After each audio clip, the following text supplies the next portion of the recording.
Hi, this is doctor భావన, consultant neurologist at భావన neuro speciality care. ఇవాళ మనం most worrying symptom of Parkinson's గురించి మాట్లాడుకుందామండి. ఇది మెయిన్గా వచ్చి ఫాల్స్, పడిపోవటం అనమాట.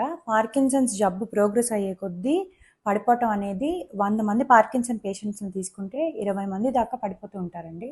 ఇది మెయిన్గా ఎందుకు జరుగుతుంది అంటే వాళ్ళ నడక అనేది మారటం మొదలు పెడుతుంది అనమాట.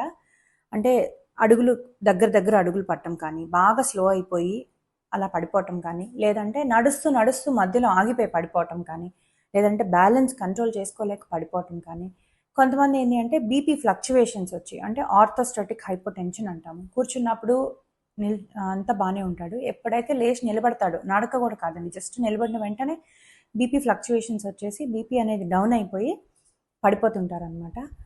ఇంకొకటి ఏంటి అంటే థింకింగ్ ఇష్యూస్. ఎట్లా అంటే నడక మీద కాన్సన్ట్రేట్ చేసి నడిస్తే బాగా నడుస్తారు, అలా కాకుండా ఇంకేదన్నా డిస్ట్రాక్షన్ ఏర్పడింది నడిచేటప్పుడు అంటే అప్పుడు కూడా పడిపోవడానికి వీళ్ళకి ఎక్కువ ఆస్కారం ఉంటుంది అనమాట. So hope this video is useful to you. Thank you.